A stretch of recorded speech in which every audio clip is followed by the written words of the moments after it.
A while back, I made some videos on this channel featuring various aspects of my e-bike build, and since then I've been modifying an e-scooter using 3D printing. Now, the scooter that I started with was very much entry level, and it left a lot to be desired in terms of speed, and lately I had noticed that the battery was degrading quite significantly and was having a very negative impact on its range, so it was time to move on.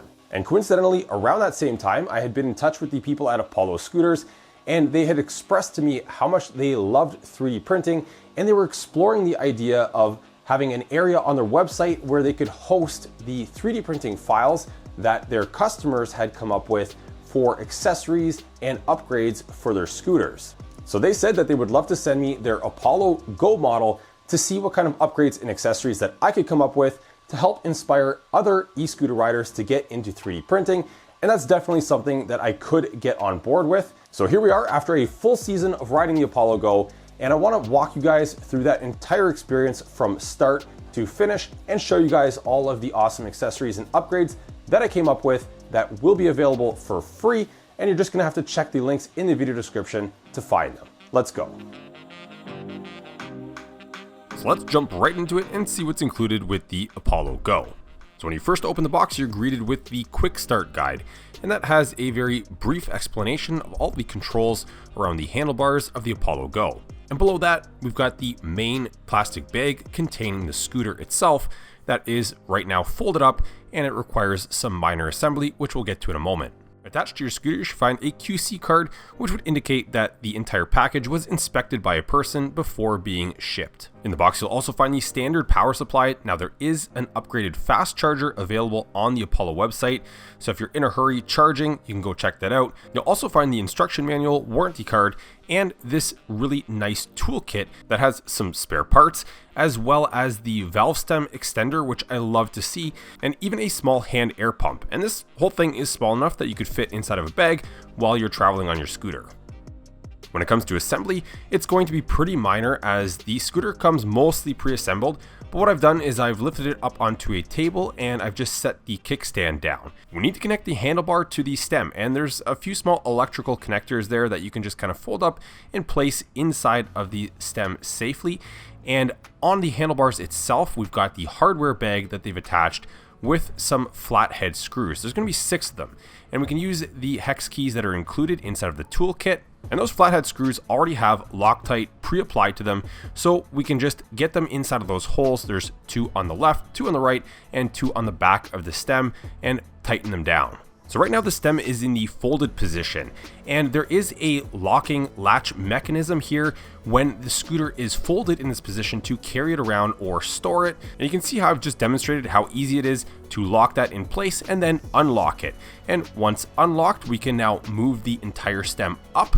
And at the front of the scooter, we have the locking mechanism, and it's basically a giant latch, and you're gonna have to provide a considerable amount of force to close the latch shut, and it feels very secure. But just for good measure, Apollo has also included a silicone band that you can wrap around the whole thing and really make sure that it never comes loose. And then there's the power supply, which is overall pretty ordinary. It's got the one end with the plug that will go to your receptacle in the wall, and the barrel jack connector, which goes to the receptacle inside of the scooter. You can find that little receptacle under a small flap at the front. When plugged in, the power brick has a LED indicator. Red means it's charging, and green will indicate that it is fully charged. And that's pretty much all there is to the mechanical assembly of this thing. And then of course there is the software side. Now you can ride the Apollo Go without having to download an app, but I would definitely recommend scanning that QR code sticker and getting the Apollo app, because there is some very cool functionality inside that we'll take a look at in a moment. And so you can just power the scooter on by holding the power button, and single pressing the power button will cycle you through the different ride modes. And there's a total of 3 of them, and you can customize each of those in the app. On the left handlebar, there is an M, which stands for mode button, and you can single press that to turn the headlight on and off. And this would be your pretty typical LED projector style headlight, which is going to throw a reasonable amount of light a pretty far distance in order for you to drive at night, and that's what it looks like. Now if you double press the mode button, this is when you get the stem light, which kind of acts like a general floodlight, and it's extremely bright and it lights up a lot of the road in front of you and around the scooter and makes you highly visible at night. Now you can have any combination of these lights on all at once, and that includes the red marker or running light at the back of the scooter, which also includes an integrated brake light, and the scooter even has left and right turn signals that you can activate on the left and right handlebars.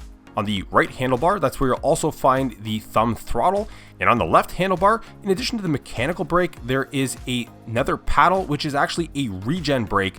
Both of those activate the rear brake light, and right in the center of your handlebars below the display is a quad lock adapter for your cell phone. And if you don't have the proper phone case for that quad lock adapter, they do give you an adapter ring with some adhesive on it that you could find inside of the toolkit if you want to use that. Now taking a look at the phone, we can open the app and we can connect it to our scooter over Bluetooth. And this is where I had mentioned you can customize each of the ride modes. So Eco mode would be mode 1, Comfort mode is mode 2, and mode 3 is Sport mode. And you can change the speed limit at each of those modes. In the app, you can also check on the battery health, so you can look at the capacity, how much you have left, and how that compares to a brand new battery, as well as even the voltage. Now, interestingly, when I first got this scooter, I noticed that there is a Ludo status, or a Ludo mode, similar to, I guess, what Tesla vehicles have, and unfortunately, I couldn't seem to activate it. I don't think that option is available on the Apollo Go, but you can also adjust some of the advanced settings, such as how aggressive the acceleration and braking is. Now, if you mount your phone to the handlebars, you'll likely be covering the main display screen. Therefore, on the home screen of the app, you would leave that open while you're riding, and you can see information like your speed, your odometer, the motor and motor controller temperature, and you can activate and deactivate your lights from the screen. Additionally, there's even a navigation mode, so you can pull up a map and still have some of your scooter information overlaid on top of the map, so you can monitor both things at once. So now let's take this thing for a ride. And what I have here is a collection of video clips, most of which are from my commute to and from work, because this is my primary use for this scooter. And you'll probably notice that most of this video is shot in a vertical video format because I was doing this with a pair of smart glasses, as I needed my hands to obviously ride the scooter. And so while I'm riding, I'll tell you about the Apollo Go, as well as just some general commentary on riding an e-scooter, especially in an urban environment. When it comes to the Apollo Go, the first thing I noticed when I was riding this thing was how quick the acceleration is. Now, I mentioned at the beginning of the video that I previously had another e-scooter, so I've been riding for a little while, but not on something with a dual motor setup, and the Go just honestly makes my old scooter feel like a children's toy.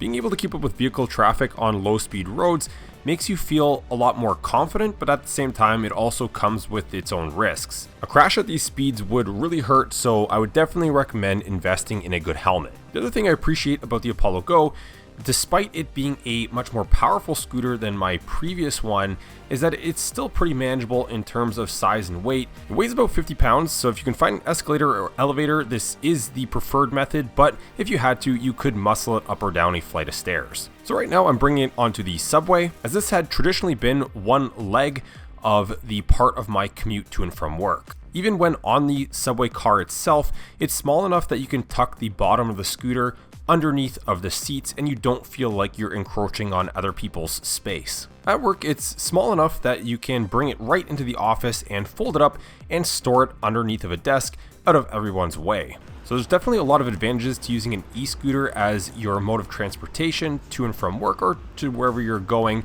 But one of the downsides is, of course, being one of the smaller modes of transportation on the street. And as you can see, if you're commuting inside of a busy urban environment, it's not unusual to get cut off by cars, and in some cases vehicles will just pull right in front of you.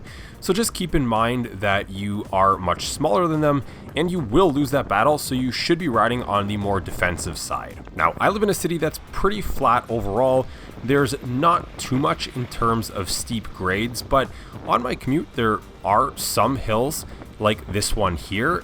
And now I don't know the exact incline, but if you're on a bicycle like the guy in front of me, it's a hill that's steep enough that you're going to need to stand up and ride it. Now, I'm a pretty heavy guy. I clock in at about 230 pounds, and for fun, I stepped on my scale with my fully loaded work bag, and that put me up to about 250 pounds. And that's getting pretty close to the recommended maximum weight of the Apollo Go, which I believe is around 265 pounds. But despite that, when traveling up those steep hills, I noticed that there was almost no loss in speed, and the scooter had enough power to continue propelling me up those hills at almost the maximum speed. The only time I noticed where the speed would start to dip was when the battery was running low, or I'd get stuck behind somebody not cheating with electric motors.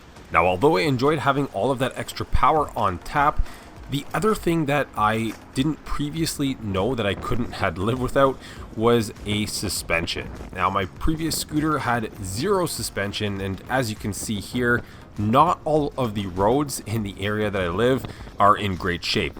I live in an area where we get winter, and so it's not uncommon to come out of winter with a lot of potholes. A compliant suspension makes a world of a difference when riding. You still want to avoid potholes and craters to the best of your ability, but the one thing that I would say about the Apollo Go is that I do think they could have gone with slightly bigger diameter wheels, and that would help even more.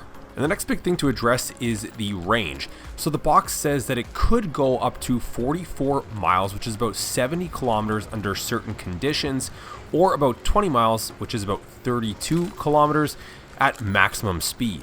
And earlier in the video, I showed you that part of my commute to work was done on the subway. Now, at some point, it dawned on me that my commute is exactly 16 kilometers in each direction for a total of 32 kilometer round trip.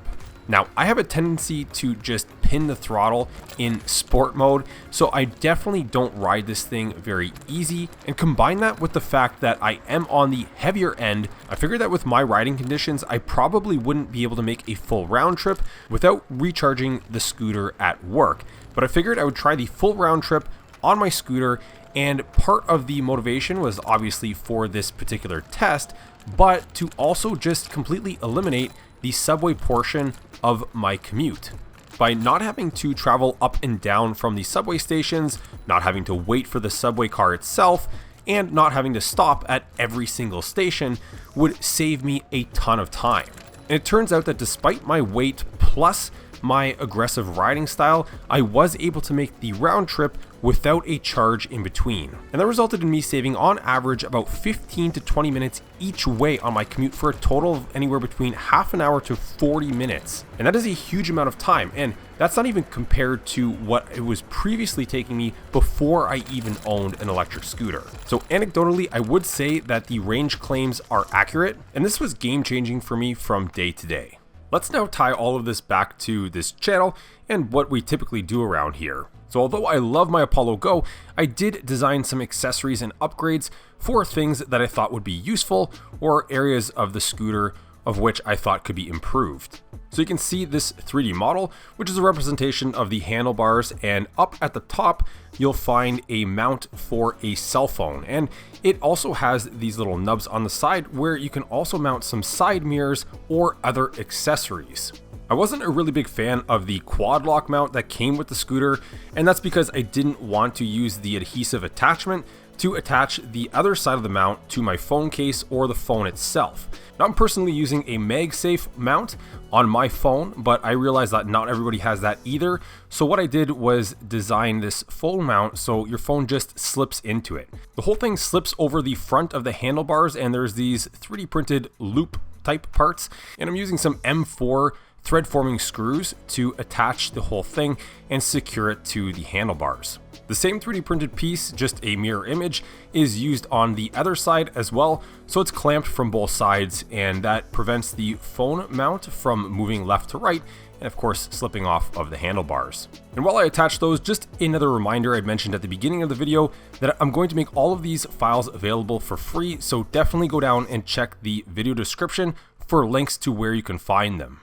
Now, the other benefit to using this phone mount is that you can still see the screen on the Apollo Go. And this is very beneficial if you are not planning on using the Apollo Go app while riding. And another great feature is that there's a small pocket behind where the phone would slip in, and you can store things like business cards or perhaps a work pass or ID pass. And additionally, there's even a spot in that pocket for a wireless charging bank. I designed the pocket specifically for this model of wireless charger. Now it does have a USB connector, which we can just tuck in behind, and it should securely and firmly press into place. And it does have a magnetic ring on it, and it will line up with the center of most phones. This one here, I'm using a bit of an older phone, an S22 Plus, but dimensionally it's not so different from many other phones on the market right now.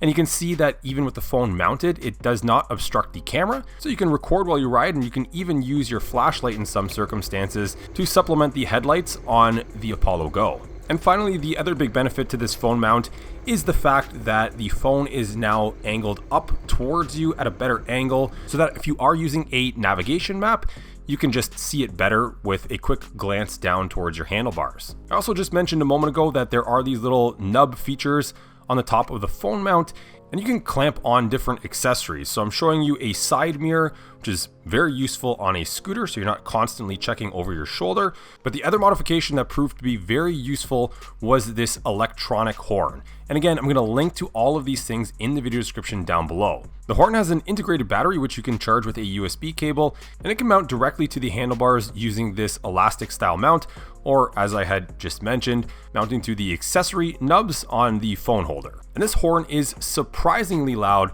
and there's a few different horn patterns, as well as this remote button that you can just kind of put anywhere you want, so the button is always quickly within reach. And the other reason that I really like this horn is that after putting about 200 kilometers or so on this scooter, the only thing that's broken on it so far is the original mechanical bell. I noticed that it started rattling and dinging while I was riding, and I'm not really sure how because I don't use it that often. When I disassembled it, it was completely broken, so now I've replaced it with the electronic horn. The other area that I wanted to improve on the scooter was the ability to carry things. So in this case here, you can see that I had a gimbal style mount with a coffee cup, but also the ability to just carry simple tote bags, because draping them over the handlebars is unacceptable in my opinion. Oftentimes they will start to interfere with some of the controls, and I don't like the way that they pull on the handlebars themselves. So to fix that, I came up with this modular style mount, and it uses a dovetail style joint where you can swap in and out different accessories. So in this case, this is just a simple bag hook, but as I had just shown in the 3D model, I also have a design for a gimbal style cup holder. The whole mounting system attaches to the top of the scooter using the original quad lock screw. So you can simply just remove and reuse that large flathead screw to attach the new modular mount. And if you don't have one of the attachments inside of that dovetail joint, the original locking latch to keep the scooter folded still will pull out, although you will have to remove that small string that allows you to pull it out. So you'll just have to get your finger in there and pull it out instead. But otherwise, these accessories are very easy and quick to swap in and out as gravity just holds them in place. And these parts were printed in just simple PLA, but they're quite strong. The bag hook, I think I loaded it up with about 20 pounds and did not seem to budge. And the cup holder was designed to fit standard size coffee cups, both medium and small, as well as some tumblers and water bottles. And don't forget, again, all of the files are available to you. So if there is something that you want to modify, remix, or you want to just design a whole new attachment, you can download those files and you're free to remix them. Now, another thing that I realized that I wanted to have with my scooter was a way to better record video. The riding footage that I showed you guys earlier was shot with some smart glasses and I was limited to vertical video, but having a GoPro mount on the front would be even better. So I went ahead and designed one, and it will simply just clamp around the stem of the scooter. It uses a buckle style mount that's commonly found on some of the GoPro accessories. Now I'm not sure about other action cameras, but again, the files will be available, and if you're using something like an Insta360 or whatever, it will be very easy to modify. And also, depending on the size of your camera or the height, you can slide the whole thing up and down the stem so that it can accommodate a taller camera. In addition to the 3D printable files, at those download links, you'll also find a list of the hardware that you will need for each of these upgrades.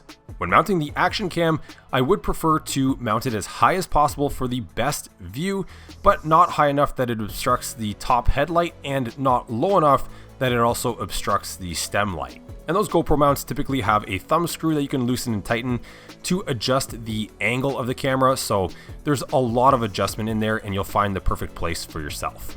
And the other thing that I wanted to design for the Apollo Go was a more secure stand that could also double as a way to keep the scooter from toppling over when folded and transporting in the back of a car or truck. The kickstand does typically work perfectly fine when you're just parking the thing in your garage. However, if you put it like this in the back of your trunk or truck, you're going to find that it's going to tip over and roll around. So that's primarily the purpose of these things. And these scooter transportation chocks are pretty big prints. They're printed in multiple pieces, and I had to do quite a lot of measuring to get them just right. And you'll also notice that they are labeled front and rear, and that's because all of the hardware around the front and rear wheels are different. So the letter F's on the front pieces will face the front of the scooter, and the letter R's on the rear mount will face the rear of the scooter, and then you can just slip the entire wheel and hub assembly into them. The fit in both the front and the rear should be pretty snug. This is normal because you don't want the scooter falling out. And now you can see that the kickstand is no longer necessary to hold the scooter in place. And if you want extra security from this thing rolling around or toppling over inside of your trunk or the bed of a truck, you could use some tie downs or ratchet straps over the base of the scooter, and then it won't topple or slide around. And finally, I have one more item here, and while it's not a modification directly to the scooter, it is something that improved my riding experience, and I covered it in a previous video where I was showing you guys the Creality Raptor 3D scanner. And that would just be simply a sun visor for my helmet. So this is the helmet that I'm wearing while I'm riding the scooter. You can see that I 3D scanned it, and then I developed a very simple brim style sun visor. And while I'm still not entirely sure how to feel about the aesthetics of it, the one thing I haven't been able to argue with is how effective it is at blocking out the sun while riding the scooter, especially in the summer. I printed the piece in some carbon fiber PLA on my Creality K2 Plus, and then it was just a matter of attaching it to the helmet. And with the accuracy of the 3D scanner, this was very easily done. I only had to do one minor revision. You can see the first revision there in gray, and then the second one in black, and it attaches to the helmet with some double-sided tape. Without the 3D scanner, I probably would have gone through a lot of cardboard templates and failed prints. So if you guys are looking to modify things like an e-scooter or design around anything with complex shapes and curves, go check out that video and check out the Creality Raptor 3D scanner. So that more or less sums up my summer with the Apollo Go, and it's almost winter now, and unfortunately that is one area where an e-scooter generally does not excel, so I'm going to have to put it away for now, and I'll leave you with my final thoughts. And so heading into winter, I do realize that this is a bit of an odd time to be posting a video like this, because I know a lot of you also live in cold climates and it's not prime time for an e-scooter. But the reason that I'm waiting so long to post this video is that normally I cover things like 3D printing equipment, laser cutters, and engravers.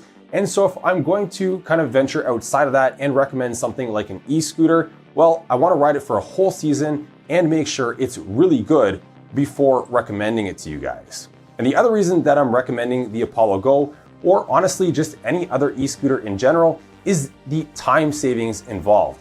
I mentioned several times in this video that I was using my e-scooter to commute to work, and my normal commute consisted of a bus ride, a subway ride, and just a lot of public transit, which took a very long time. And I would imagine that there's a lot of you guys out there just like me who are riding public transit to work, and that's eating up a lot of your time that could be otherwise spent doing things that you enjoy, like your hobbies, like 3D printing, laser cutting, engraving, or maybe you just want to spend more time with your family. And in this case, the Apollo Go eliminated a lot of those bus and subway trips and saved me a ton of time, so I thought that could also be of interest to you guys. So all of that said, as far as the scooter goes, obviously I got that for free from Apollo, and that gave me the opportunity to ride this thing as hard as possible all summer. And quite frankly, I just wouldn't feel that bad if I had broke it, because of course I got it for free.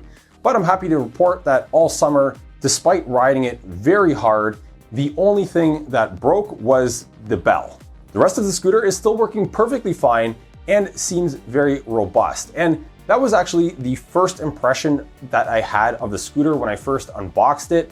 I stood it next to my original entry-level scooter, and it made that thing just feel like a child's toy. Now, my original scooter probably was about $400 or so brand new, and the Apollo Go is definitely a more expensive scooter, but this seems to be one of those cases where you get what you pay for. I've just overall been very impressed with how well the scooter rides, the compliance of the suspension, how smooth the controls are, both the thumb throttle as well as that regen brake. It seems like the motor controller has been tuned very well, so it's a very smooth and enjoyable ride. I mentioned earlier in the video that it weighs about 50 pounds, which isn't too crazy. It's still very practical and manageable to bring onto public transit if you did have to take part of your commute on a subway or something like that. I showed earlier in the video that I could easily bring it up and down even an escalator if an elevator is not available. Quite honestly, I do think that if the scooter could be, let's say 10 pounds lighter, that would be absolutely optimal, but eliminating 10 pounds off of a scooter, which is already pretty much bare bones, would be very difficult to do. You'd likely be losing some other aspect of the scooter, like the second motor, or you'd be sacrificing a lot of range because they would have to take part of the battery pack away to save another 10 pounds. And so I would say that the Apollo Go is the perfect fit for the average urban commuter. Although if you are the more adventurous type and you want to take your scooter off-roading, or maybe you're just looking for even more power, Apollo does have you covered. They've got a full lineup of scooters that you can go check out on their website, some of which have some crazy features and are very high-end. So you don't want to miss those. Go check those out. But I also just want to point out that you don't need to spend thousands of dollars or have a very fast scooter to enjoy yourself. If you've previously ridden a motorcycle, an e-bike, or even a traditional pedal bicycle, you'll know how relaxing and fun the open air experience is. I'll finish off by saying a big thank you to Apollo Scooters, a great company to work with on this video, and most importantly, a company that embraces 3D printing and the creativity of its customers. As of right now, it doesn't seem like they have that file repository up and running on their website just yet. So I'll be posting all of the files from this video on MakerWorld. I'll put links in the video description down below. So that's where you can go find them. When Apollo eventually does get that section of their website up and running, I'll switch it over to there and I'll switch the links down below. In the meantime, Black Friday deals and Christmas deals are coming up very fast. So in the video description down below, you'll also find a bunch of affiliate links, of course, to the Apollo Go and just about anything else that I mentioned in this video. And using those links goes a long way to supporting this channel, and it costs you guys nothing else. And in some cases, there are already some automatic discounts applied. So you'll want to go use those links to support me, to support this channel and all of the creative and thorough videos that I bring to you guys. Thank you guys so much for watching, and don't forget to hit that like and subscribe button on your way out. See you next time.